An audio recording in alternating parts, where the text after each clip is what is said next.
Hola, ¿qué tal? Muy bien, ahora sí. Vamos con el video.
Muy bien, muchas gracias por acompañarnos. Bienvenidos a esta su casa de todos los jueves a las 5 de la tarde.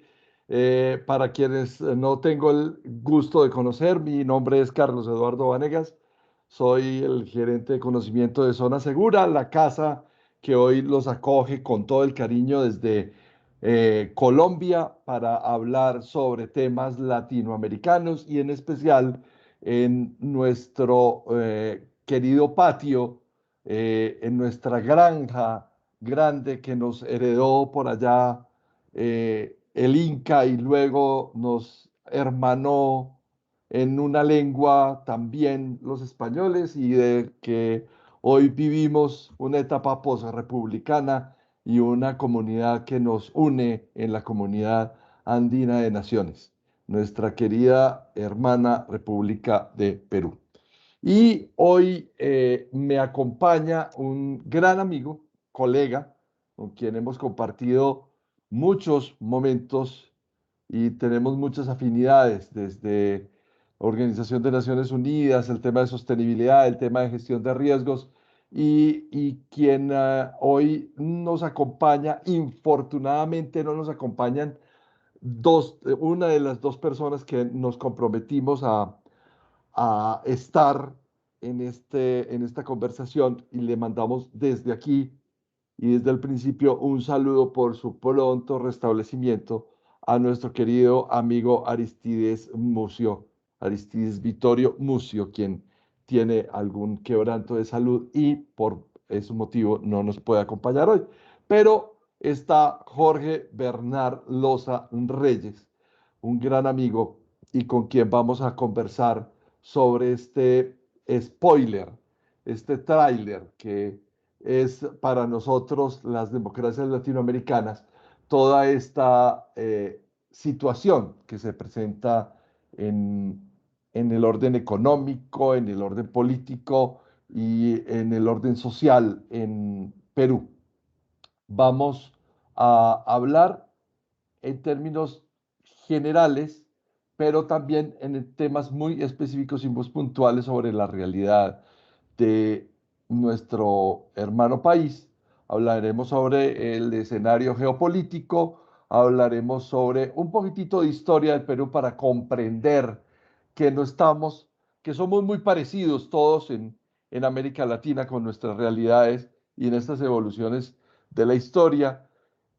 Hablaremos sobre temas que se necesitan, que son parte de la agenda que hoy es común en toda Latinoamérica sobre el tema de las reformas y de las demandas sociales. Eso que también implica riesgos y oportunidades y que tiene unas consecuencias para todos. Jorge, un saludo y vamos luego a saludar a nuestros invitados, que está Ana María Gallo, está Carlos Mauricio Moreno, como siempre. Un gran abrazo a Carlos Mauricio y otras personas que hay aquí, pero antes de eso te saludo a ti y saludo a tú a nuestros invitados, Jorge.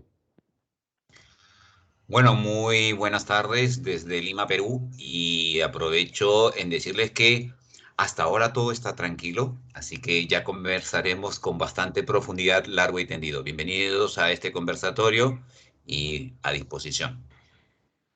Muchas gracias, Jorge, muchas gracias. Tengo que confesar, y Jorge es testigo de eso, que durante la preparación de este conversatorio hemos tenido que hacer grandes variaciones. Al principio teníamos unos temores enormes, ahora hay unas nuevas realidades porque pues, ya ha sido proclamado el nuevo presidente constitucional y hay unas nuevas realidades en el concierto del país. Jorge, empecemos por hablar de cuál ha sido como la evolución de toda esta historia. Eh, tenemos claro que aquí hay somos Vamos a decirlo, repúblicas, desde el gobierno que corresponde, claro, desde el gobierno que corresponde el periodo o desde la historia de que comenzábamos nosotros no, recién yo creo que a erguirnos en pie. Yo creo que es bueno que hablemos desde mucho antes de que llegara Pizarro, porque esta historia tiene que ver con eso. Ok, entonces, bueno, yo me permitía hacer una mirada estratégica desde la historia, ¿no? Voy a cambiar un poquito el orden de los factores, permíteme, eh, estaba pensando en comenzar con la geopolítica, pero la geopolítica Claro, la podemos claro. dejar para después. Porque al fin y al cabo la geopolítica ya sabemos por dónde va el asunto. No, ok. En pantalla entonces parte de la historia de este país que tiene mucho por dar y que todavía hay mucho por comprender. Es un país que está marcando algunas pautas, inclusive en los, no sé si se ve la No, ya presentación. la estábamos viendo y se ha desaparecido. Ok, a- ahora sí, ya. Entonces, estábamos tratando de entender los peruanos por qué somos así. Esa es mi primera pregunta, porque lógicamente quiero partir de la parte antropológica. Y es que ya desde antes de los 5.000 años antes de Cristo, nosotros veníamos existiendo en este continente, para ser exacto, aproximadamente entre 10.000 y 8.000 años, ya teníamos una de las primeras civilizaciones que han dejado vestigios y que han generado inclusive una serie de acciones que en el tiempo las vamos a ir evidenciando. Lo que estamos mirando ahorita es un poquito la evolución en el tiempo de nuestras diferentes culturas y cómo ya estamos identificando de que hemos sido una sociedad de gobierno teocrático. Es decir, teníamos bien claro quién era de quien dependía el mandato del soberano. Así por lo menos nos lo pintaron desde antes de Jesucristo y posterior a seguimos evolucionando en tres grandes ambientes, la costa, la sierra y la selva.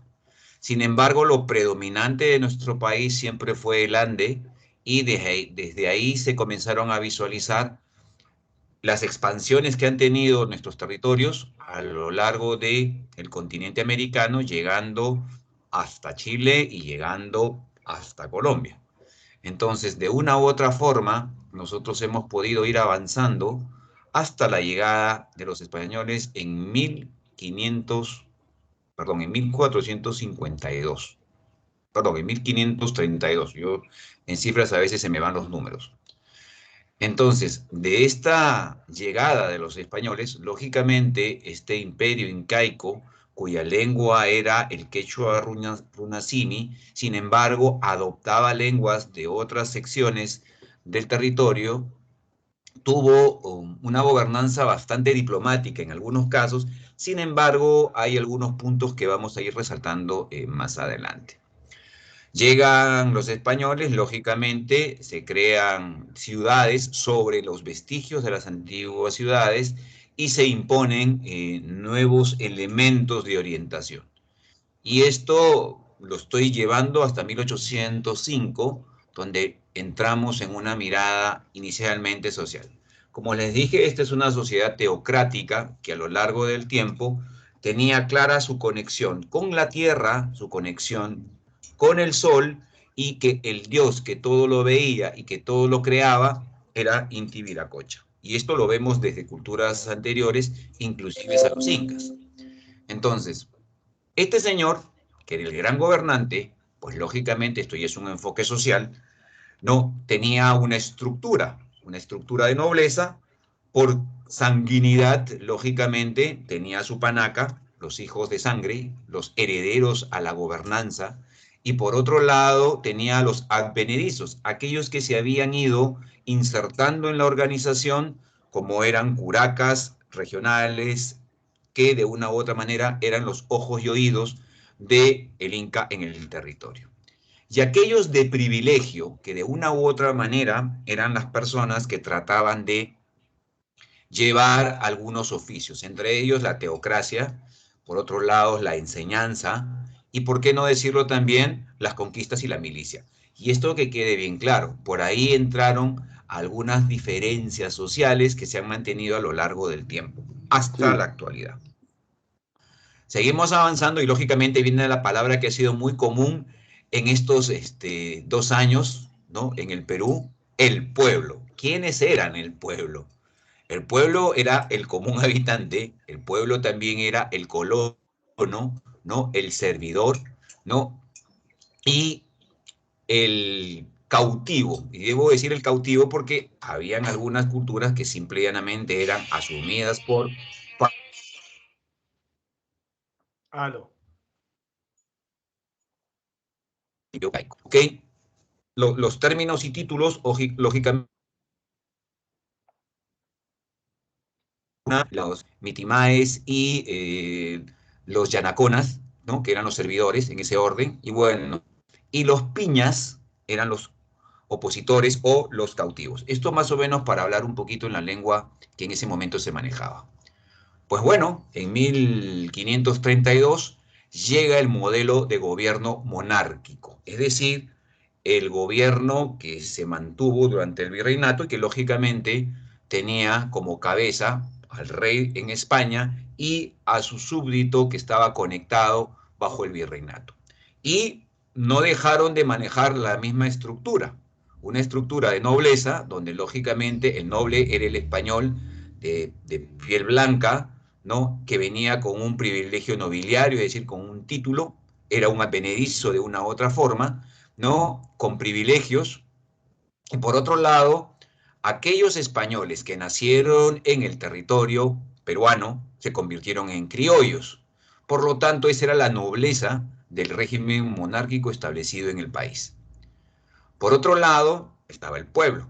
¿Quiénes eran los del pueblo? Pues lógicamente toda la raza indígena propia del territorio y aquellos que eran mezcla entre españoles e indígena se convertían en mestizos. Por lo tanto, también eran una mixtura de pueblo. Y los esclavos eran aquellos que eran traídos especialmente para labores, en su mayoría negros y mulatos, y también en algún momento descendientes de asiáticos. Ahora, acá hay un tema interesante. Se crea ya en la época del virreinato justamente la clase media. Esa, esa clase que todavía se mantiene hasta nuestros tiempos y que enlazaba a criollos y mestizos y también un poquito reconocía algunos privilegios nobiliarios de la cultura indígena predominante de esa época o de la Jorge, época previa a la... Dime. Hay un tema también de contexto de por qué todavía a partir de la colonia seguíamos, tú lo mencionaste ahora, desde el reino inca y prevaleció incluso durante la conquista y la colonia esa conjunción entre toda la región andina, porque las poblaciones que se fundaron en Colombia, al margen izquierdo, subiendo de sur a norte, del río Cauca, en Colombia. Nosotros tenemos dos Ujú. ríos, el Magdalena y el Cauca, y las que se fundaron a la vera del río Cauca e incluso las del Magdalena fueron simplemente asentamientos que correspondían a lugares en donde reposaban las bestias para poder sacar el oro que venía por tierra salido de Ecuador y salido de la parte norte del Perú. Entonces, hasta en eso tenemos una conexión grandísima. Pasto, Popayán, Cali, Pasto, Popayán, Cali, Cartago, Santa Fe de Antioquia, son poblaciones, y Mompox son poblaciones que hoy todavía tienen patrimonio arquitectónico colonial, se deben a esa ruta del oro salido del Perú. Entonces eso también nos pasó a nosotros. Claro, es que mira que uno de los temas interesantes aquí es que tenemos eh, el tema de la llegada de la monarquía bajo el color del oro, pues lógicamente generó una actividad económica de explotación o de extracción de minas que llevó inclusive en algún momento a la famosa ley de Indias, ¿no? Por el maltrato que tenía el indígena teniendo que meterse a las minas en condiciones infrahumanas para poder más adelante generar la extracción del mineral. Pero de eso, de las condiciones infrahumanas, también podemos hablar porque aún en los tiempos actuales hay lugares donde esas condiciones se están tratando de anular porque se están identificando. Y eso va a ir asociado con una serie de otros problemas que existen en nuestro territorio permanentemente, en el territorio americano. Bueno, eh, como se podrán dar cuenta, no había una tranquilidad, por lo menos por aquellos que otrora dominaron el Ande y estuvieron tranquilos como tal. Es por eso que en 1780, José Gabriel Condorcanqui, ¿no? desarrolló todo un movimiento, una rebelión que tenía una mirada justamente de lucha racial entre españoles y criollos, lógicamente, contra los indígenas que estaban reclamando lo propio. Ahora, hablé de 1805, que es la época en la cual hay un evento que comienza a marcar la pauta. Este evento, lógicamente, es la Revolución estadounidense de 1775 a 1783, ¿no? Donde se habla de que todos los hombres son creados iguales, y posteriormente ya en Europa viene la Revolución Francesa en 1789 a 1804, y de ahí comienzan en el Perú un sinnúmero de gestas libertarias que lógicamente terminan en la independencia el 28 de julio de 1821. Sin embargo, ya el acta había sido suscrita previamente un 15 de julio, para que más o menos estemos en contexto que el acta con la gente aristocrática y las personas que buscaban la libertad la suscriben previamente. Pero el problema seguía estando ahí. Existía esta estructura que se mantuvo y se mantiene por mucho tiempo. Yo quiero agarrar algunos enfoques desde nuestros creadores del concepto de democracia, ¿no? Pasando por la monarquía y lógicamente entrando a la época virreinal, cuyos vestigios todavía tenemos en actualidad, pero en una época en la cual también hubieron una serie de aspectos que comenzaron a marcar la vida republicana. Aquí vemos entrando a Nicolás de Piérola, en uno de los primeros gobiernos civiles o civilistas de la época. Estamos hablando de 1895 aproximadamente. Pero no quiero adelantarme en la historia, sino quiero llevarlos a este Perú en rojo, con esta creciente que tenía otrora en el virreinato, para comenzar a ver cómo desde 1821 hay algunos acontecimientos que son importantes tomar en consideración que van desde el marco normativo. En primera instancia, la gesta libertadora viene de Argentina, parte de Buenos Aires, ingresa a Chile y después llega a Perú. Y justamente de ahí nace los colores, este sueño patrio, que posteriormente generan, como era la usanza de la época, todo movimiento libertario, que inclusive venía con las corrientes de, de Europa, tenían que tener blasones y comenzaron a avanzarse en esta construcción de la identidad peruana republicana, que ojo que es muy diferente a la identidad peruana ancestral. Entonces, ya en 1822, en la época de José de la Torre, Tagle y Portocarrero, dicho sea de paso, el nombre por el cual se lleva este palacio de Cancillería tiene el nombre de Torre Tagle, porque él es una especie de gran embajador que comienza a generar las primeras simbologías. Cuenta la historia que al ver esta simbología como primera bandera, se confundieron con los realistas, por lo cual tuvieron que hacer el cambio automático del pabellón para que quede de esta forma. Con ello, lógicamente, se instaura la primera bandera ya diferente a la que fue la original de 1821. Y justamente con José Torretagle se genera la primera constitución política del Perú. Porque lógico, veníamos, necesitábamos orden y en 1823 se instaura esta constitución. Ese tema de Avanza las el tiempo. constituciones. Ese es un tema que lógicamente, después de hacer el análisis, ya estamos en la 12ª Constitución y hay una intención bastante marcada en querer cambiar la Constitución a través de una asamblea constituyente.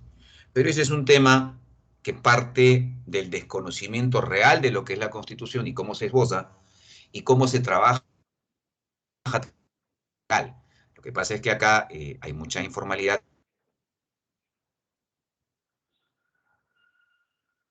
Jorge. Llega el libertador Simón Bolívar y lógicamente al llegar él queda claro de que existe la necesidad de instaurar un nuevo orden. Él es el autor y gestor del escudo nacional. Entonces, como autor y gestor del escudo, y permítame visualizar nuevamente, también durante su gestión él enferma, tal es el caso de que la historia habla de que él se queda en Pativilca ya para curarse, ¿no? Y en algunos casos encarga el Consejo de Gobierno a otro sudamericano, boliviano él, que viene a ser quien saca la segunda constitución del país. Y los estoy marcando en amarillo para que vean de que el Perú inicialmente no fue gobernado por peruanos, fue gobernado por argentinos, venezolanos, bolivianos y como para terminar de completar, y un ecuatoriano.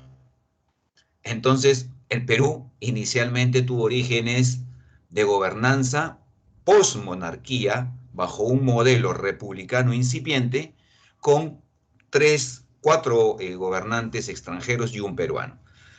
Y ahí nace la tercera constitución en 1826. Esto obligó más adelante a seguir haciendo revisiones y lo simpático que se puede ver es que ya comenzamos a observar presidentes provisorios. Lógicamente nos agarra una época de generar una confederación peruano-boliviana, con lo cual después se vuelve a retomar el tema, sale una quinta constitución. Eso quiere decir que en menos de 25 años ya teníamos 5 constituciones.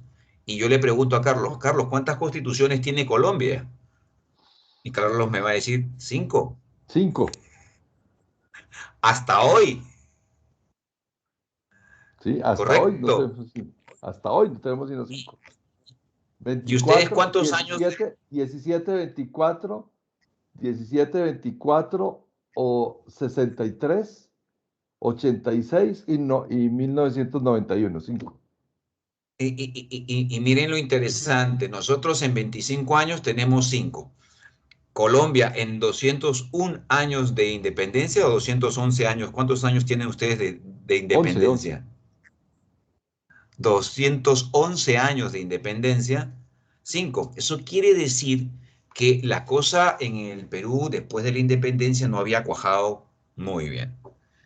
Digamos que pasa el tiempo, ya con la quinta constitución, Gamarra. seguimos así es, seguimos avanzando en el tiempo y viene una persona que marca una pauta interesante porque comienza a generar una estabilidad, que en este caso Ramón Castilla gesta la sexta constitución del país y si nos damos cuenta, la constitución va variando desde política para la República Peruana, nuevamente política para la República Peruana, otra vez política y finalmente constitución para la República Peruana. Estamos en la sexta constitución. Eso quiere decir que todavía no se definían si era una constitución civil o una constitución política.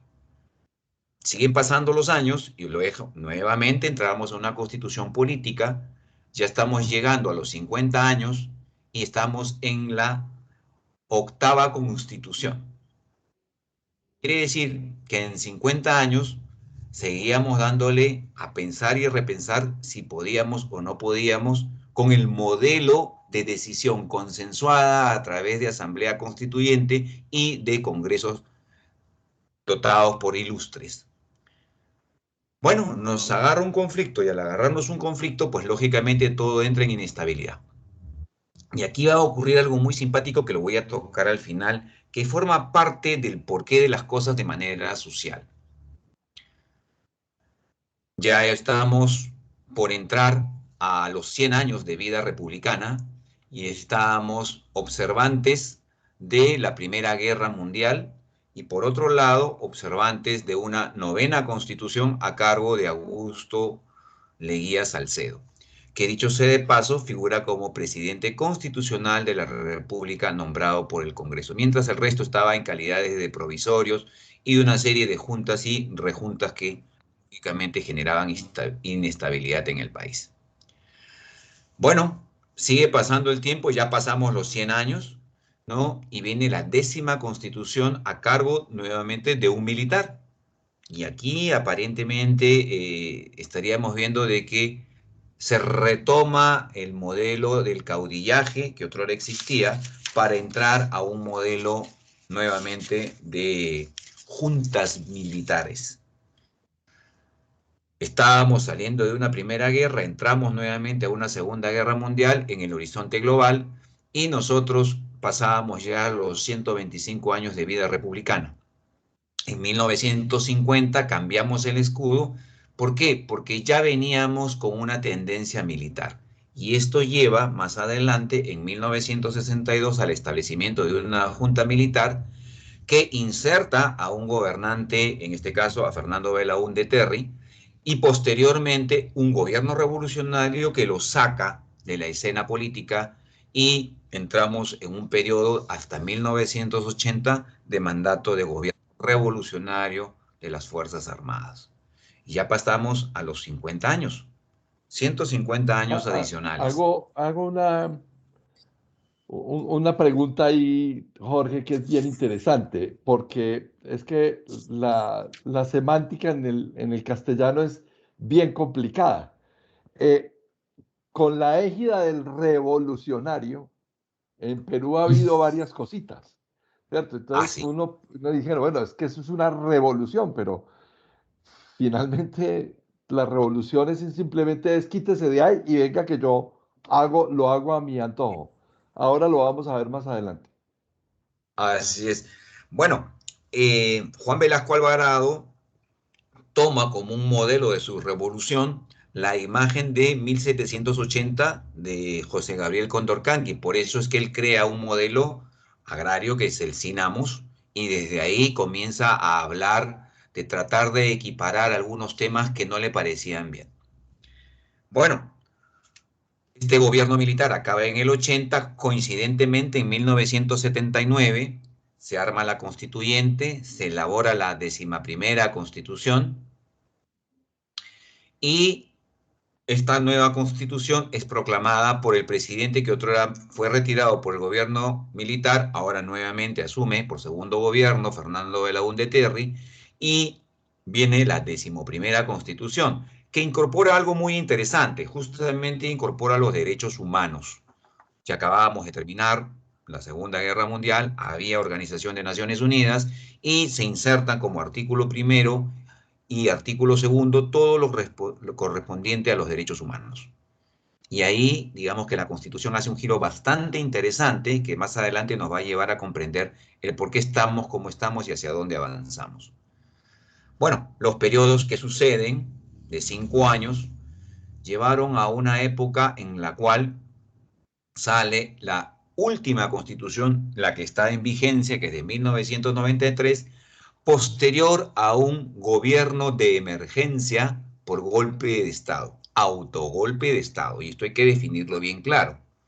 O sea, él dejó, siendo presidente constitucional, la labor de ser presidente constitucional para convertirse en presidente de gobierno de emergencia, porque teníamos un problema, y ese problema se sigue arrastrando hasta hoy. Siguen los gobiernos, pasamos 175 años, entramos en un gobierno de sucesión en el año 2000-2001, se insertan algunos tratados que tienen que ver con la Corte Interamericana de Derechos Humanos, entre otros, y seguimos avanzando bajo un modelo social de economía social, porque eso fue lo que trajo el señor Alejandro Toledo y el señor Alan García, después de haber aprendido que no podía estatizar, pues simplemente manejó un modelo económico similar al que dejó Alejandro Toledo durante su gobierno. Lo Hay, hay, mismo hay, hizo. hay un paréntesis ahí, Jorge, y es que nosotros en Colombia aprendimos mucho del modelo peruano para que es paradójicamente una cosa muy extraña y es que nosotros volteamos a mirar al Perú para la formalización de los pequeños empresarios y ver cómo a partir de los pequeños empresarios, que el abasto, que el tendero, que no sé qué, debía convertirse en empresario, ese modelo del microcrédito que se desarrolló en esa época, nosotros lo tomamos como un modelo a seguir y paradójicamente, por un efecto de esas crisis políticas, eh, nosotros Se te fue la... avanzamos bien con el tema del emprendimiento y ustedes se quedaron en la intención de la formalización. Excelente. Ahora, acá viene un tema interesante y yo recuerdo mucho cuando estaba en el Ministerio de Economía y Finanzas, hurgando en la historia de cómo nació y cómo fue evolucionando, cómo Francisco Morales Bermúdez Ujú. insertó muchos de los modelos, porque los estudió en el extranjero, para lograr lo que hoy son justamente los planes presupuestales que tiene el país. O sea, él trajo la metodología de cómo se diseñan los planes, programas y presupuesto como una metodología innovadora que hasta la fecha se mantiene y que eso está sirviendo de mucho. Ahora, en el periodo 2011-2016, Ollantaytamala trata de transparentar cómo era la población peruana. Y aquí se comenzó mucho a llegar a las comunidades más alejadas para tratar de tener presencia de Estado, lo que por muchos años había estado como que olvidado, pese a los esfuerzos que habían podido hacer algunos gobernantes. Bueno, la historia del 16 a la fecha es bastante rápida, es una serie de sucesiones por renuncia, sucesiones por vacancia y nuevamente por renuncia. Ahora sí, estamos a puertas de un cambio de gobierno. Yo lo que les quería comentar es estos bloques que van a aparecer en la pantalla, que son justamente bloques muy interesantes de la historia. Este bloque que viene de 1895 a 1820, si mal no recuerdo, es el gobierno civilista, el segundo gobierno civilista o gobierno de república aristocrática, Y aquí comienza el tema. ¿Se acuerdan el modelo nobleza y pueblo? Bueno, pasó a ser aristocracia y los empleados, la población en general, aquellos que tenían que hacer las labores. Y esto es lo que se ha venido maquinando en el tiempo, generando el malestar. En pocas palabras, como que retrocedimos después de la guerra del Pacífico, entre la Primera Guerra Mundial, a un modelo que se siguió y se sigue manteniendo todavía como parte de un estereotipo, de una sociedad centralizada en Lima y, lógicamente, con algunas concesiones. ¿Por qué? Porque se trajo un modelo muy europeo.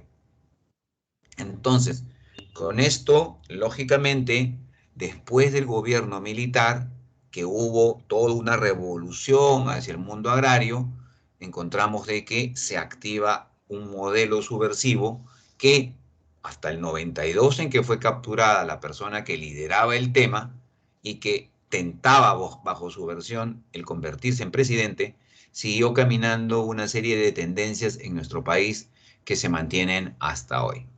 Bueno, ahí voy a dejar parte de la historia, porque sí me parece interesante ya comenzar a dialogar sobre otros temas, entre ellas, ¿qué está pasando en el mundo? Bueno, tú acabas de hacer la pregunta, pero yo quisiera que le diéramos un poquitito, pues ya tenemos el contexto y sabemos como buenos gestores de riesgos que uno primero tiene que irse a la historia para ver cuáles son los orígenes, porque en la historia hay muchas explicaciones de las causas raíces de los males. Pero este modelo económico que vino con la constitución de Fujimori, como nos lo recordaba ahora el señor Rojas, y ese modelo económico que se apoyó y se apalancó desde luego en un desarrollo de una industria básica para el país, con una tendencia extractivista que sigue siendo parte del problema y de la solución, ¿sí? Porque seguimos teniendo las características extractivistas de América Latina y especialmente de Sudamérica, nos convierten en la gran reserva o en la gran despensa de commodities de las grandes potencias económicas. Sobre esa base y ante el estado de indefensión, pues ahí hoy somos la carne de la hamburguesa.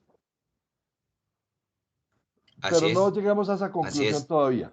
No llegamos a esa conclusión todavía. Es listo. Siempre nos han dicho, quienes lo vemos desde afuera y trabajamos en el tema de riesgos, que el Perú es, como lo decía el ministro Basadre, eh, un problema y una oportunidad. Y siempre han Sí, dicho que mientras el gobierno va por un lado, la economía va por el otro, que el país va, el gobierno va mal, pero el país va bien. Con esta nueva realidad, Castillo, el recién proclamado, elegido con un margen muy estrecho, esa realidad ¿cómo la ves? bueno, yo voy a ser bastante optimista. Ok, Voy a ser bastante optimista porque ayer justo conversaba con un colega de la banca y días previos con algunos académicos en el mundo financiero, y es que resulta que esta política fiscal o esta política monetaria a cargo del Banco Central de Reserva y esta independización, tal como lo mencionó un colega previamente, como lo mencionaste, ha generado esa estabilidad. En pocas palabras, ha desencrochado, ha desconectado a la mala toma de decisiones o la inadecuada toma de decisiones, que el modelo económico se mantenga sólido y con las reservas pertinentes. Por esa razón, ahorita podemos decir que sí, estamos estabilizando la economía y estamos en crecimiento nuevamente. O sea,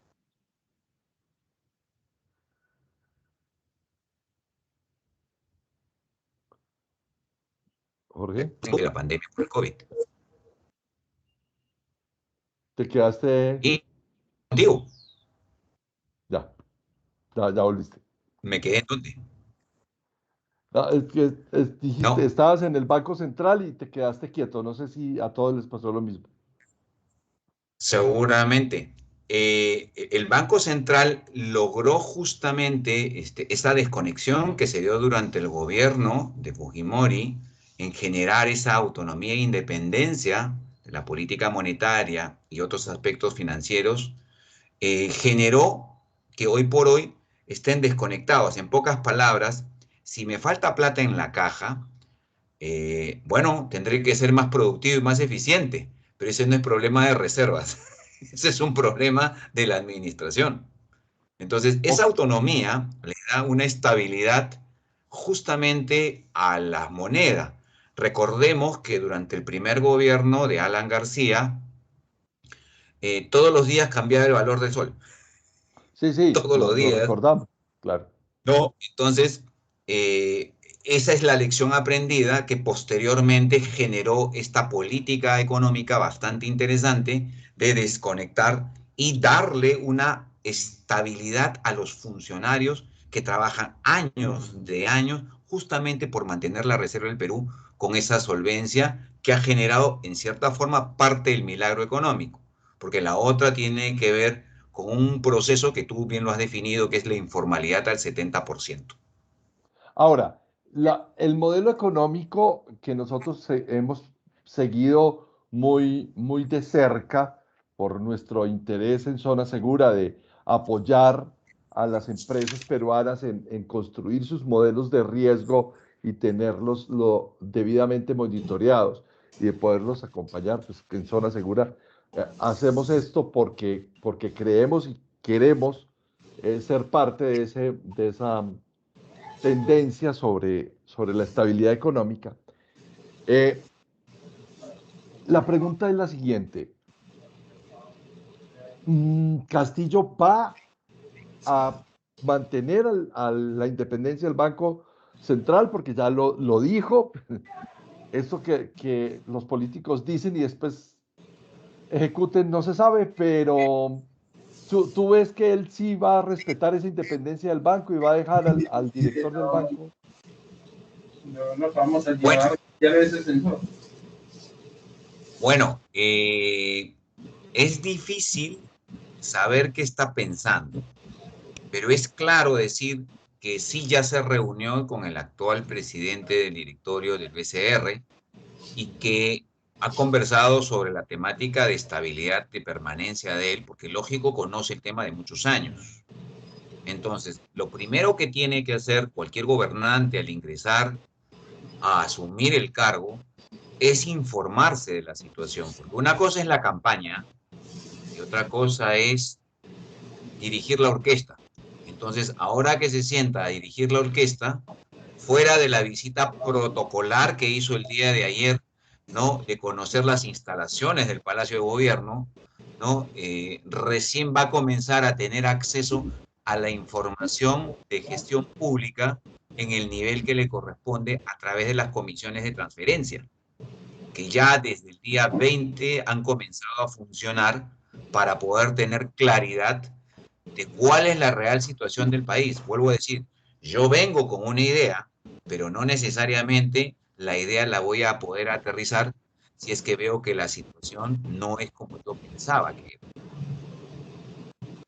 Ok, ahora, eh, en esta polarización entre quienes apoyaban a Keiko Fujimori y quienes apoyaban a Pedro Castillo, hay un claro pulso entre la derecha y la izquierda, como nos lo hacen ver hacia afuera, o es un tema en donde es más bien como un establishment contra el pueblo, como tú lo decías ahorita, que está fuera de Lima y que se siente desconectado del poder central. ¿Cuál es esa realidad política? Y eso sí le va a dar manejo de gobernabilidad a Pedro Castillo. Bueno, hay que pensar dos cosas. En primera instancia, Lima maneja 11 millones y medio de habitantes, es decir, un tercio de la población total, que son 33 Estamos claros. millones 700 mil, ¿no? La población que está fuera de las ciudades, y digo de las ciudades, no necesariamente está en actividad académica, está en actividad productiva de primera línea, ¿no? Y nunca, lo digo así, nunca le llamó la atención conocer el contenido de este documento llamado Constitución Política del Perú. No le llamó la atención. ¿Por qué? Porque ellos tenían que llevar el pan llevar a la casa y terminar de cubrir las necesidades básicas. El tema está que Perú es un país de tradición oral, de mucha tradición oral.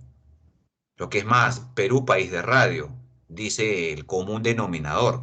Es verdad. Entonces, muchas de las tendencias son generadas de boca a boca y por esa razón es el efecto que hemos visto multiplicador del crecimiento en las elecciones, que es muy diferente a cuando comienzan a tomar realidad de lo que no es. Entonces, ante el desconocimiento del tema y el tratar de hacer prevalecer su idea, pues lógicamente utilizan una palabra clave que dicen, todos están en esta mafia.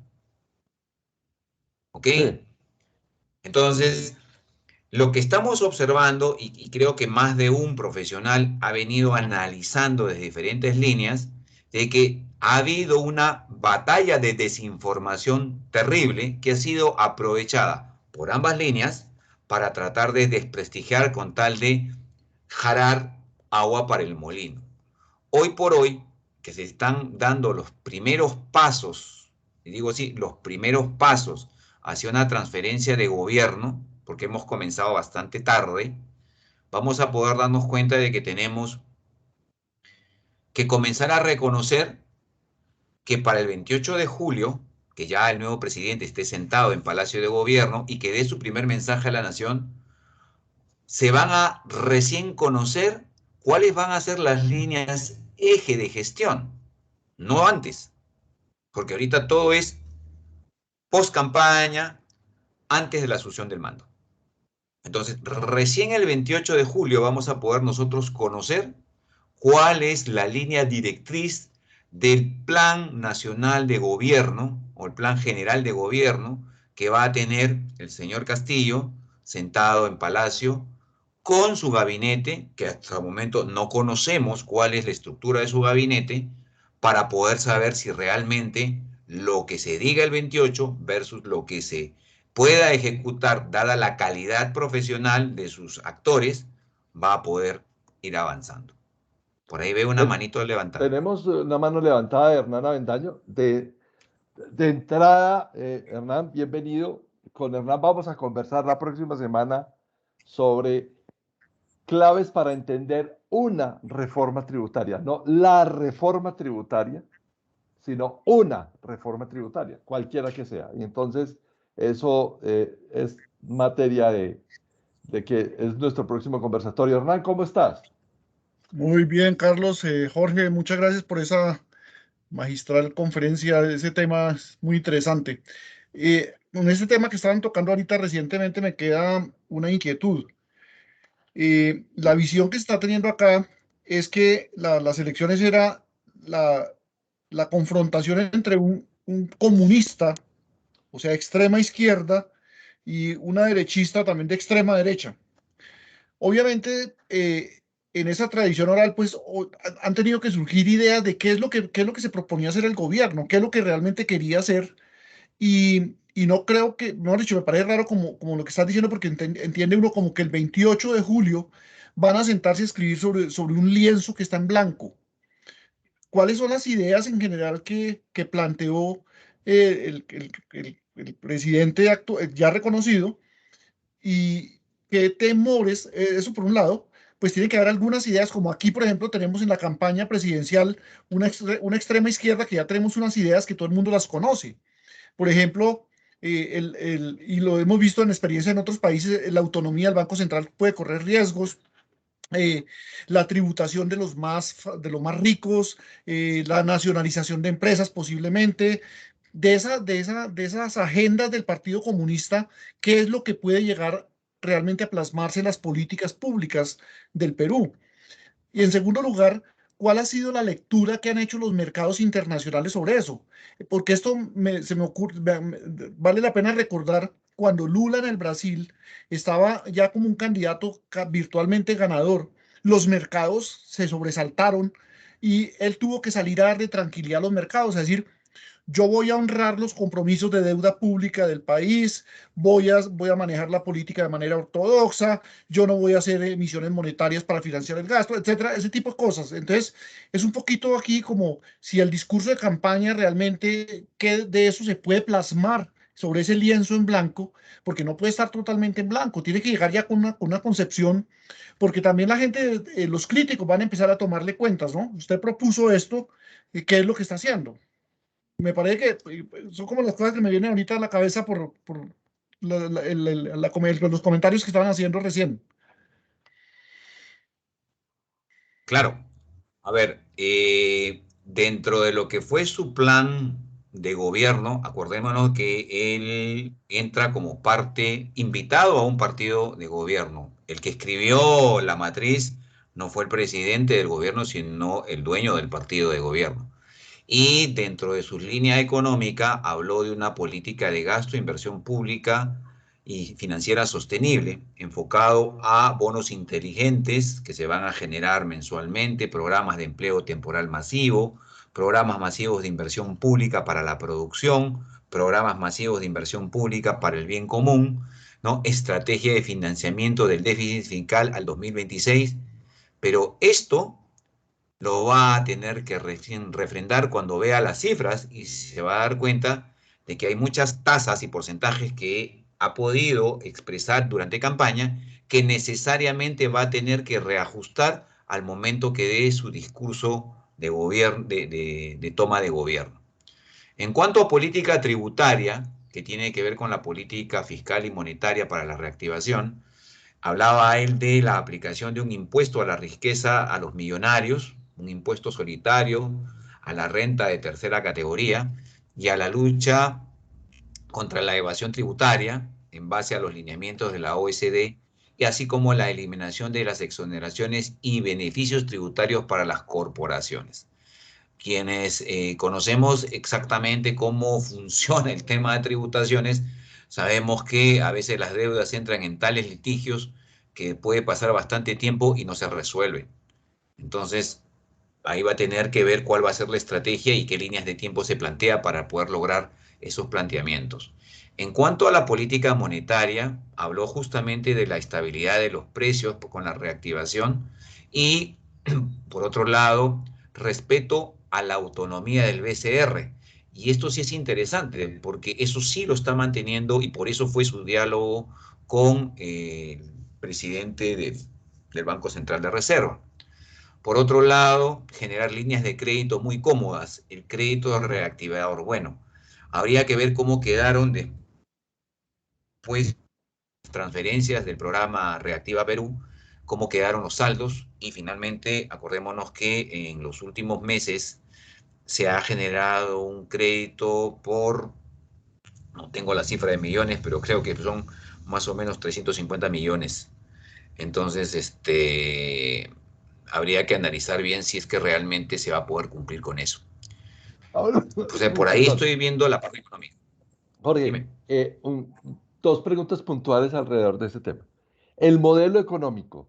El modelo económico, apuntalando lo que preguntaba Hernán ahorita, es un modelo económico en donde el extractivismo, que eso suena feo como palabra, pero es la verdad, el extractivismo seguirá siendo la base de la economía, el respeto por la inversión extranjera y digamos que por los medios de producción como actualmente están, eso no entró en el discurso, no se habló de reforma tributaria, latifundistas y todo eso que viene en la agenda de la izquierda, que tradicionalmente pues se escucha en esos discursos.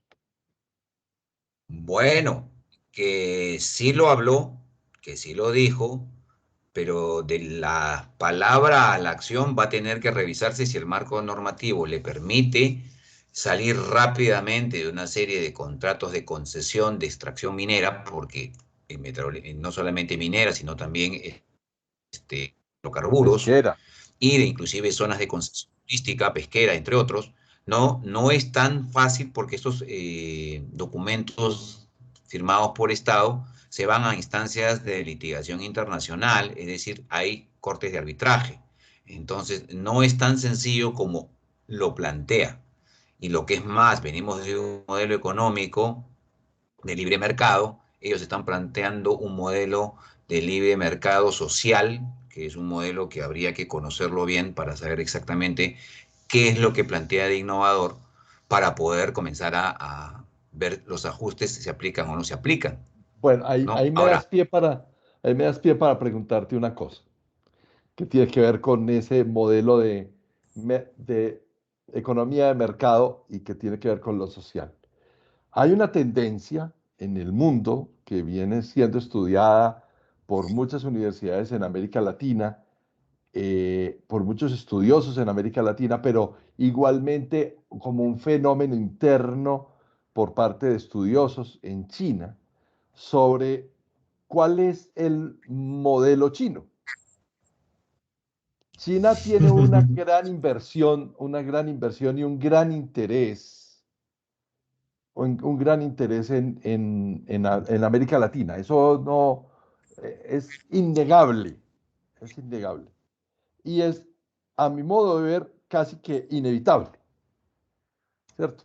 Por los sí, préstamos, por el modelo político, el modelo económico que ellos vienen desarrollando y que de todos modos trae algunas consecuencias para nuestro modelo de desarrollo. De hecho, China hace un ejercicio y es, yo tengo que disminuir mi dependencia, mi interdependencia con los Estados Unidos en temas de provisión y entonces miro a América Latina como mi mejor proveedor más rápidamente, ¿cierto? Ellos tienen un modelo comunista capitalista en donde prohijan este tema del consumo en las clases medias, clase media que debería protegerse en nuestros países. Entonces, no es ese modelo comunista eh, de otrora, ni es el modelo este que se inventó Chávez o que mal copió Chávez y lo trajo Fidel y todos los que están hoy en esa corriente del socialismo del siglo XXI. Ese socialismo del siglo XXI sí se va a instalar. ¿Sí crees que sea capaz de instalarse en Perú? bueno, yo creo que tenemos que estar observantes de lo que está pasando en Cuba, lo que también está pasando en Venezuela y lo que está pasando de una u otra forma en Argentina y una mirada muy lateral también a Bolivia. Eh, Cada uno ha ido ajustando lo que realmente no está funcionando y se están adaptando, como le pasó a China en su momento. O sea, China era de una política muy radical y después simplemente se convirtió en un capitalista con una mirada socialista, pero finalmente es capitalista. O sea, ellos políticamente son comunistas, pero económicamente son capitalistas. Así Eso es. es posible que se instale en Perú entonces. Yo lo veo bastante viable. Lo que es más, hay un tema interesante y por eso quería permitirme un poquito mirar el tema de la geopolítica, porque yo creo que con la geopolítica vamos a comenzar a mirar Yo lo creo. que ha pasado. Ok, let's see. Ustedes recordarán el famoso grupo de los siete, ¿no? Que Sí. lógicamente estos siete han cambiado ya de actores. Estos son los actores hoy que están en el grupo, el G7, pero también existe el G8. Entonces, Sí. este señor Este señor, que es bastante carismático para algunas cosas, está en una franca alianza con este otro señor que tiene bien claro de que tiene que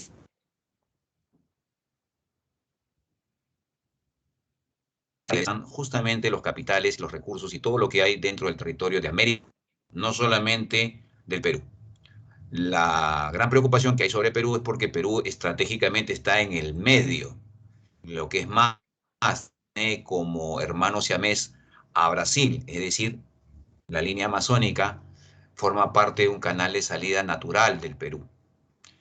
Entonces, si les interesa, ya dejamos la libra esterlina, lógicamente el rublo, estaban antes en competencia, por ahí los norteamericanos hablaron del dólar, pero hay que ver el yuan y hay que ver el Bitcoin y la alternativa de moneda electrónica que está trayendo China. Inclusive, tengo entendido que ya en el Perú hay 2 bancos interesados en inversiones en el Perú, chinos. Entonces, la pregunta es cómo se polariza esto. Ahora, Estados Y Unidos abandonó su papel de policía del mundo. El sí, policía, el policía del mundo occidental. Ellos abandonaron esa función que todos teníamos endilgados. O sea, nosotros durante más de 80 años estábamos esperando que los Estados Unidos intervinieran, ¿cierto? O sea, muchos soñaban con volver a ver escenas como las de Panamá y Granada en repetidas oportunidades en Venezuela, por ejemplo. O todavía piden que lleguen los portaaviones en algunos países, pero esto no es una realidad viable hoy en día. Hernán vuelve a levantar la mano. Eso es que a lo mejor estamos metiendo la pata, Jorge. No, que van por muy buen camino. El tema de la geopolítica a mí me parece que también es apasionante para, cuéntanos, no, Hernán. no solamente para el caso del Perú, sino para toda América Latina, ¿no? Y es que me acordaba ahorita escuchándolos y sobre todo la palabra que estabas utilizando tú, el extractivismo, Carlos, eh, pues un poquito de Acemoglu Robinson, ¿por qué fracasan los países? Pero también de Michael Reed, en el libro este de América Latina, un continente olvidado, donde él señala pues que claramente que realmente América Latina no ha sido nunca importante para los Estados Unidos como nosotros creemos. Creemos. Nosotros hemos Así creído es. que somos importantes y la realidad es que no. Miren ustedes, por ejemplo, Biden publicó un artículo en Foreign Affairs en abril del año pasado y ahí traza su plan, muestra la importancia de recuperar el liderazgo internacional de Estados Unidos, que Trump lo mandó por la borda a la basura, y da todas las pautas y no menciona América Latina para nada. No lo menciona, aparece Colombia, aparece América Latina exclusivamente en el tema de las drogas, nada más. De resto, no aparece para absolutamente nada. Pero mientras tanto, China ha sido muy inteligente. China viene desarrollando una diplomacia piano piano, muy discreta, y miren que tiene los planes de a 25 años de relaciones con América Latina, las grandes inversiones que ha hecho en África, la compra el compromiso en materias primas que son básicas y son esenciales y estratégicas para el propio desarrollo de China. Y en América Latina ha venido incursionando menos que en África, pero ya lo empezó a hacer también hace un tiempo. Colombia, lo que pasa es que Colombia nosotros no le ponemos mucho cuidado porque Colombia es el país donde menos inversión tiene China, donde más nos hemos tratado de cerrar un poquito y no permitir tanta intromisión de China. Sin embargo, ya está entrando, el metro de Bogotá lo va a construir una empresa china, ¿sí?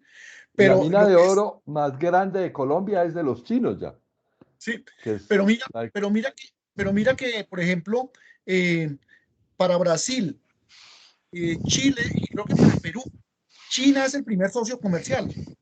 Si no es el Así primero, es es. el segundo. ¿Sí? Eso ya es una cosa muy importante. Y miren ahora lo que ocurrió con la pandemia. Es posible que ellos nos hayan mandado el virus, pero también ellos hicieron diplomacia, la diplomacia, lo que yo denominé la diplomacia de las vacunas. Ellos empezaron a vender la Sinovac y a regalarla a los países más pobres, mientras que los Estados Unidos y las economías desarrolladas, ellos avaramente estaban tratando de acaparar todas las vacunas, comprando hasta 2 y 3 veces el monto, el volumen de su población. Entonces, después, en esa reunión famosa del G7 que hubo ahora hace un par de meses, una de las cosas que empezaron a ver fue eso. Y entonces empezaron a pensar cómo el G7 compra vacunas para regalarle a los países pobres, o cómo Estados Unidos empieza a darle vacunas a las economías latinoamericanas, a las cuales tiene completamente abandonadas. Y a pesar de que Biden, como lo digo, para Biden América Latina no es importante, también cayeron en cuenta que tienen que empezar a mirar y a moderar un poquito los pasos de animal grande que le está mostrando China con la diplomacia que viene realizando. Así Eh, es, así es es. cierto. Justo Rosas también está al aire. Justo, ¿cómo estás? Saludo Hola, ¿qué especial tal? desde Colombia. Muy buenas noches a todos. Un gustazo estar con ustedes. Quería solamente contribuir con este escenario. Hay una reserva de litio en la zona sur del Perú, que es la más Cuéntame. grande, que es la más grande del mundo. Entre Bolivia y Perú creo que tienen un gran volumen de litio que va a ser, digamos, el mineral más buscado en los próximos 20 a 50 años, digamos, para la fabricación de las baterías de los vehículos eléctricos, ¿no? Eléctricos. Ese era, digamos, quería también colocarlo dentro del escenario porque es importante, ¿no? Y China está atrás de eso, ¿no? En el radar, Sí, claro. justamente, valga la redundancia, bienvenido justo, gracias por el aporte. Y es por ahí que la mirada geopolítica que debemos tener con respecto a los recursos en la zona sur, o qué casualidad, la zona sur, la zona donde está la comunidad aymara arraigada, que donde están parte de los elementos ancestrales muy arraigados, aymaras y quechuas, ¿no? Que de una u otra forma tenemos que comenzar a mirarlos de forma diferente, no tan concesiva, sino más bien generando hacia adentro la tecnología necesaria para hacer que nosotros trabajemos con ello y demos producto, que es muy diferente a solamente dar la materia prima. Entonces yo creo que ahí hay un giro muy interesante que debemos nosotros comenzar a trabajar. Tiempo atrás, ¿no? Antes de estar en economía y finanzas, mirando temas de inclusión social, caminando por diferentes localidades del Perú, ¿no? Siempre teníamos la costumbre de llevar desde la capital, Lima, hacia el resto lo que considerábamos era lo que ellos necesitaban. Pero lo simpático era cuando tú conversabas con ellos y en primera instancia te decían, discúlpeme lo que le voy a decir, pero yo necesito que usted, por favor, me traiga una máquina de escribir a teclas no eléctricas, esas que se punchan y que vienen con cinta enrollable, porque tengo que picar mis esténciles y pasarlos, porque mi realidad es diferente a la suya. Si usted no me trae eso, yo voy a tener que irme a la ciudad, y la ciudad está a 2 horas de surcada y 1 hora de bajada. Entonces, quiere decir que voy a perder 3 horas viajando en río para llegar al otro lado, para poder traducir la lengua española a la lengua, en este caso, una comunidad amazónica que estaba en Aguajún. Entonces, esa es la realidad de muchas de las zonas de nuestro país. Y si vemos nosotros el enorme potencial que tenemos en el altiplano, hay que comenzar a analizarlo con mayor profundidad y a generar las condiciones necesarias para que los lugareños formen parte de esa transformación. Nos pasó, y lo digo así, nos pasó cuando comenzamos a transformar los fosfatos de Bayobar en la zona norte del Perú, ¿no? Con una empresa brasileña que de una u otra manera se dio cuenta que tenía que girar el chip e incorporarlos a la cadena productiva. Y lo sacamos de pescadores a mineros, pero con buenas relaciones comunitarias y mejorando el estándar para una ciudad de costa, que era un modelo de mina totalmente diferente a la clásica mina de Tajo o a la mina de Socavón, ¿no? Ese modelo económico, Jorge, sobre el tema de generar microempresas que hagan cadenas productivas para que las cadenas productivas sean no un eslabón más del extractivismo, sino una cadena productiva que lo que haga es generar producto o valor agregado al producto que es autóctono. Así Es es. la única salida que tiene América Latina para volver a estar en el concierto de las economías emergentes, como lo llegamos a estar antes de la pandemia, que la pandemia también volvió a desequilibrar nuevamente la balanza. Huberto Lozada levanta la mano también. Así es. ¿Qué tal? Buenas tardes. Buenas Huberto, un noches. placer. No, el placer es mío. La verdad que la exposición está muy interesante y yo quería agregar algo más sobre lo que mencionó Justo Rosas, ¿no? En el sur del país, el presidente electo Pedro Castillo ha llegado al gobierno justamente por el apoyo de muchos movimientos radicales que están asentados en el sur del país, ¿no? Caso Cusco, caso Puno, ¿correcto? Donde hay gran cantidad de operaciones mineras y bueno, están estas reservas de litio, ¿no? Que sirven para las baterías eléctricas, las baterías de celulares y etc., ¿no?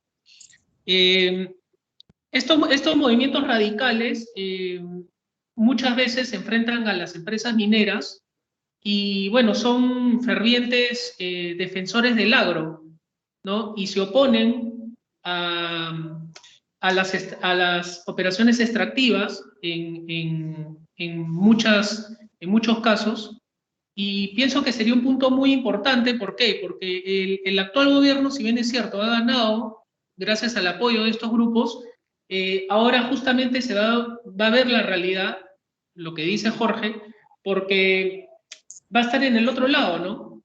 Se van a perder muchas inversiones, no importa en el ámbito estratégico, China es uno de los mayores interesados en ello, pero van a haber consecuencias, ¿no? Y las están habiendo, ¿no? Hay justamente mucho movimiento en el sur del país reclamando desde ya lo que prometió el presidente electo, pero que no se va a poder concretar porque de por medio hay contratos con transnacionales, hay un modelo económico que está en marcha desde hace mucho tiempo y que justamente el Perú, gracias a ello, el Perú está avanzando, ¿no? Tal vez no con los pasos que debería avanzar, pero se avanza, ¿no? Entonces, ese es mi comentario. Muchas gracias. Gracias, Huberto. En realidad, esto es una realidad de América Latina, no es una realidad solamente de Perú. Y como lo decía Carlos Mauricio al principio, esto es un tráiler de una película que estamos viendo en muchas democracias en América Latina, pero el verdadero pulso sí está ahí en la geopolítica. Eso es algo que tenemos que mirar con unos anteojos de mejor espectro. Es que nos concentramos en la pelea local, pero es que la pelea es mucho más amplia. Justamente les pongo en pantalla, después de ver esa polarización azul y roja sobre América del Sur, cómo está evolucionando la democracia. Ya no es la típica democracia, mi voto solamente cuenta, sino que ya los ciudadanos, y aquí quería traer un poquito de la historia antigua, ¿no? ¿Quiénes eran los ciudadanos? Aquellos letrados, el resto no era ciudadano, y eso venía desde Grecia y pasó después a Roma, y más adelante se fueron incorporando algunos a la ciudadanía. Entre ellos, una de las últimas en entrar a la ciudadanía fueron las mujeres. Entonces también recordemos que eso es parte de la historia de la humanidad. Hoy por hoy, se está reclamando en el mundo una ciudadanía activa, vigilante, de permanente participación en la administración. Si bien es cierto, hay administradores públicos que son los grandes regentes a través de las normas, nosotros también tenemos que ser conscientes de cómo deben optimizar los procesos para justamente generar el bienestar que es por el cual existe la estructura de un Estado. Entonces, eso está cambiando y este modelo que ven ustedes, donde observan ahí que existen verificación de la integridad de los medios, de la independencia judicial, de un parlamento realmente efectivo. No tanta retórica, más acción y mayor integración con la realidad, que es lo que observamos que no ha estado funcionando. El tema de los derechos fundamentales, lógicamente, están en la Carta Magna, por lo tanto, el artículo 1 y 2 claramente debieran ser de conocimiento total e integral de cada una de las personas que se llama peruano y que vive en el Perú o en el extranjero. Y aquí, si mañana paso una encuesta a 33 millones y medio de y les hago 4 o 5 preguntas de la Constitución, tengan por seguro que reprueba más o menos el 50% de la población peruana, porque lo desconoce. Y eso también explica, en cierta forma, el fenómeno que hemos visto en el proceso electoral. Esa polarización por desconocimiento. Es que la ley, lo que decimos nosotros, y cuando hablamos de gestión de riesgos legales, que también vamos a hablar de eso próximamente en nuestros conversatorios sobre el tema de gestión de riesgos legales, es que el marco normativo generalmente no, sabemos que está ahí y recurrimos es cuando venimos a la contingencia, cuando tenemos que atender la contingencia. ¿Cierto? Es como la ley me cubre, pero ya cuando estoy en el modelo contingente. No estoy en el modelo de prevención, en el modelo de entender la ley. Aquí en Colombia hay una frase muy famosa de un político muy querido, bastante polémico, pero muy querido, el profesor Antanas Mocus Cívicas, que hablaba sobre que a la ley deberían ponerle abajo, antes de la firma, en la antefirma debería decirse no comuníquese y cúmplase, sino comuníquese, entiéndase y cúmplase. Así es. Porque Acabas de tocar una clave. Parte del modelo de gestión de riesgos está basado en eso. De hecho, nosotros en Zona Segura, y con Jorge lo hemos conversado muchas veces, es conocer, entender y controlar el valor del riesgo. Así es. Y ese es el continuo que deberíamos tener en todos, no solamente en el gobierno, sino también en el sector privado. Y es que el riesgo sigue siendo el mismo. O sea, el riesgo no es del sector público o del sector privado, el riesgo es de todos. Y como una unidad, como un constructo hipotético que es el modelo de riesgos, pues tendríamos que construir un modelo de riesgos para cada ecosistema que hoy nos convoca. La última intervención, porque ya son las 6:18 y tenemos que entrar en la fase final de nuestro conversatorio para sacar las conclusiones. Hernán. Gracias, Carlos. Es con este tema de la democracia justamente que me acordaba de un artículo de Fukuyama, donde él se llama El liberalismo y sus descontentos, donde llama la atención sobre los riesgos de las democracias liberales y lo señala como cómo hay muchos líderes que se basan en la legitimidad del electorado para luego empezar a vulnerar las instituciones liberales. Y cita el caso de Víctor Orbán de Hungría, de Narendra Modi de la India, de Donald Trump de los Estados Unidos. ¿Qué probabilidades hay de que digamos, de que esa sea una vía que pueda optar un presidente como Castillo frente a una realidad tan cruda como que hay instituciones internacionales que hacen que no pueda pasar por encima de la inversión extranjera y ese tipo de cosas? Es decir, ¿puede abrirse el camino hacia un nuevo autogolpe en el Perú?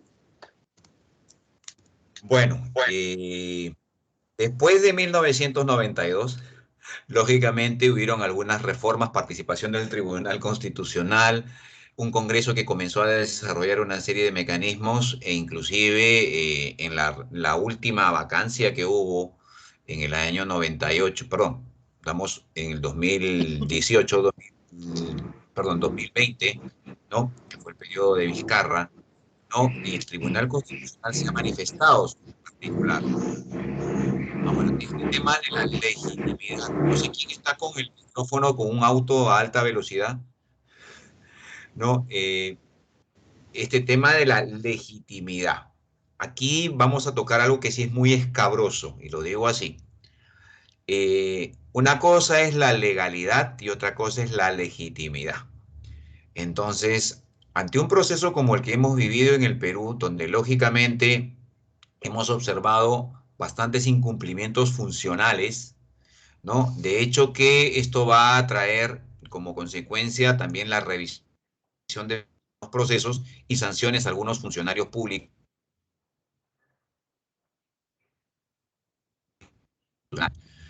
Yo soy un convencido de que la Constitución que tenemos posiblemente requiera algunas mejoras, mas no así un cambio constituyente completo, porque realmente la Constitución no ha sido el objeto del problema. El problema está en que los que debían hacer funcionar el gobierno, y para ello la estructura del Estado en todos los niveles, pues simplemente han dejado de lado muchas cosas de observar.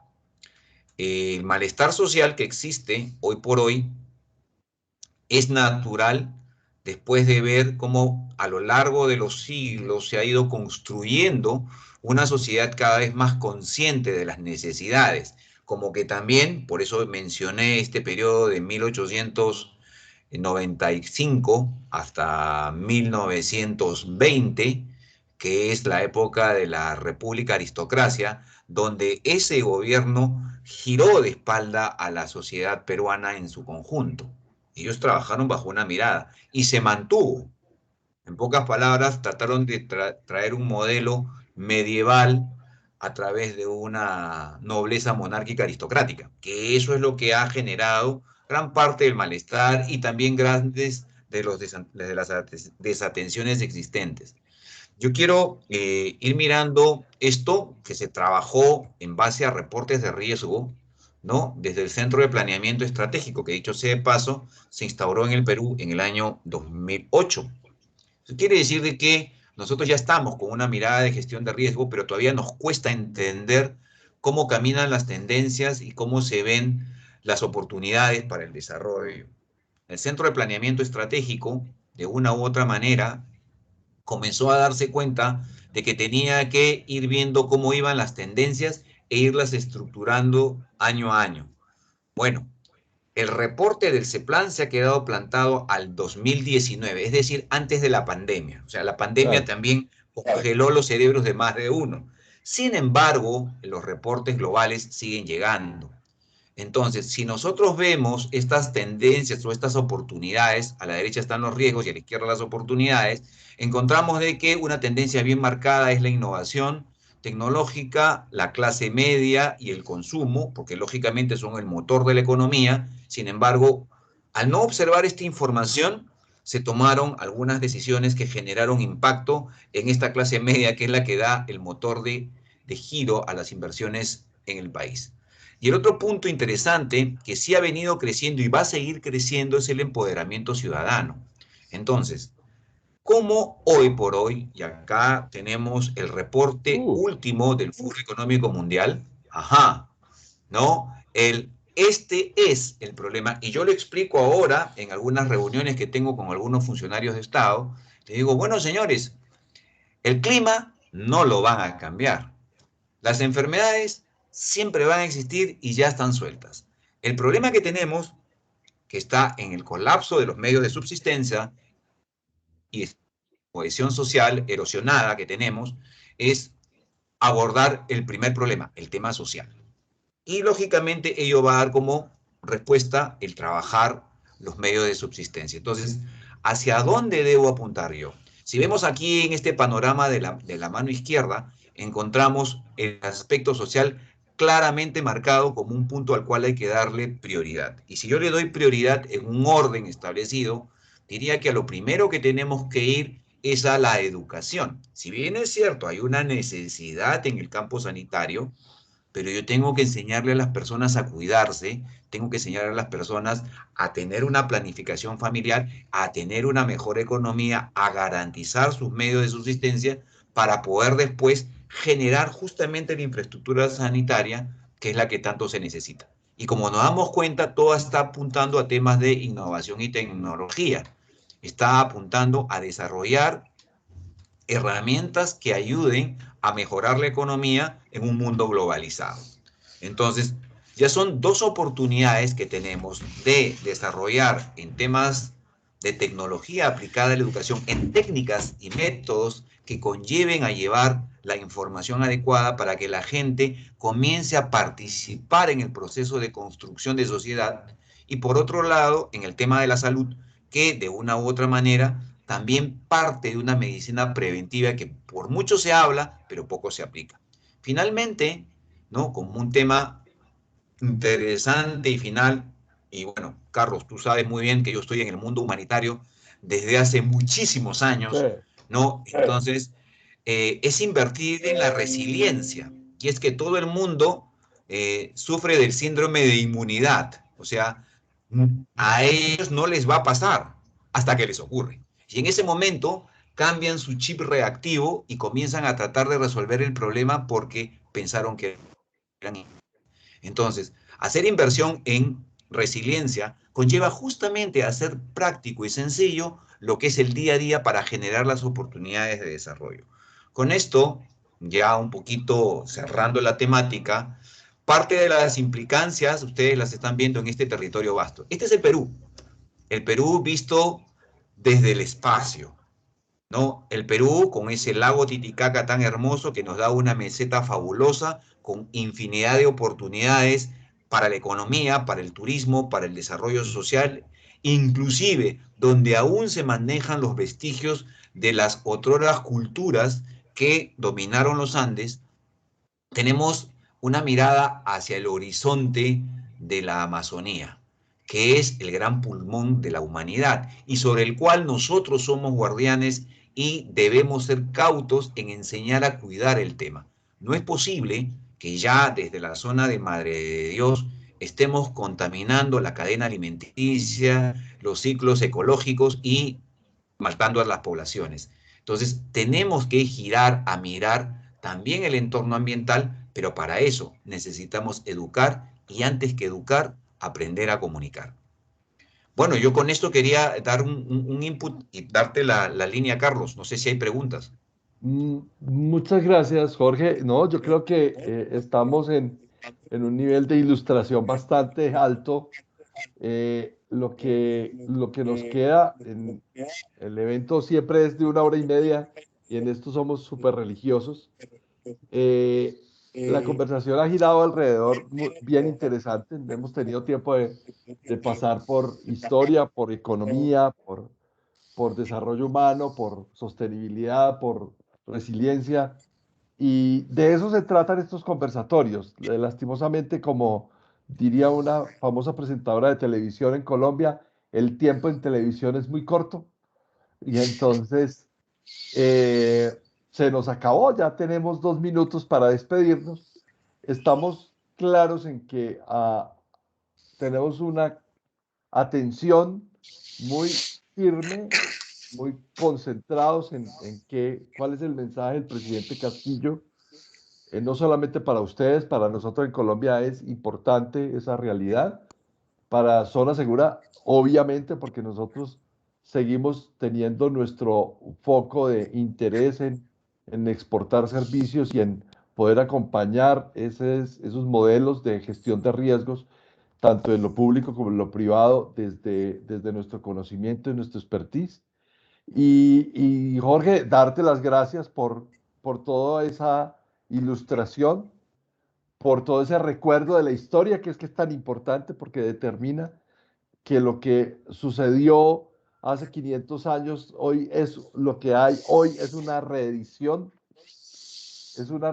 cíclica de la historia y que podemos aprender mucho de eso y de todo lo que podemos aportar como profesionales al desarrollo de nuestros países. No sé si alguien tenga un comentario final. Ya tenemos que cerrar la grabación, pero sí nos podemos quedar conversando un rato más si les parece. Entonces voy a detener la Carlos, grabación y yo quería terminar de cerrar un poquito la idea, ya que has tocado la importancia de la historia. Y es que al conversar en estos días con diferentes profesionales que están en la administración pública y también en el sector empresarial, es importante pedirles calma, y digo así, pedirles calma y acuciosidad, pero eso no quiere decir dejar de estar vigilantes al marco normativo y al respeto real de una Constitución que sigue vigente y que necesita justamente de una mayor comprensión para darse cuenta de que lo que complementa la Constitución son las leyes y lo que complementa.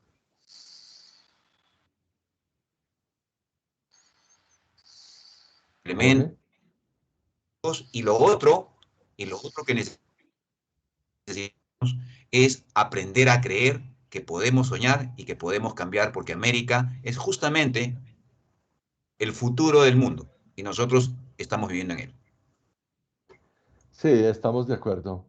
Jorge, muchísimas gracias por tus aportes, por tu sabiduría.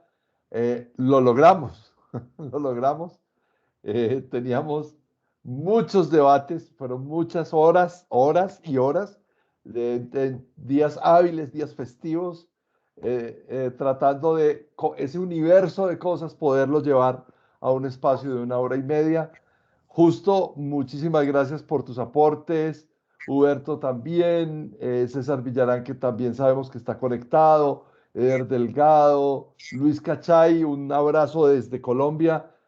Sabemos que para ti una cosa importante y una responsabilidad grande desde el sector financiero, Marco Velarde y todos los que nos acompañaron, muchísimas gracias. Ya saben, esto se graba, lo estamos grabando y vamos a colocarlo, lo posteamos en el blog de www.zonasegura.com.co y ahí pueden verlo las veces que quieran, compartirlo y hacernos los comentarios que sean del caso. No tenemos una bola de cristal, no podemos adivinar, no estamos en la mente del señor Castillo, pero lo que sí deseamos es el mejor de los futuros, el mejor de los presentes para Perú, que es también el mejor de los presentes y el mejor de los futuros para Colombia.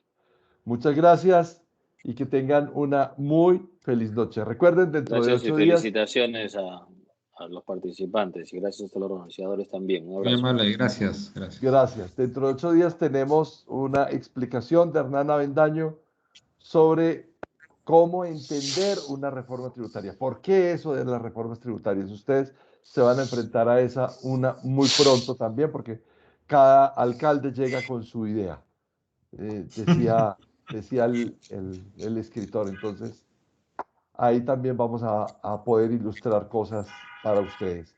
Un abrazo fuerte, muchísimas gracias y que tengan una muy, muy, muy, muy feliz noche. Recuerden. Gracias, Jorge. Nos vemos. Gracias por todo. Gracias. Gracias. Gracias. Gracias. Hasta luego.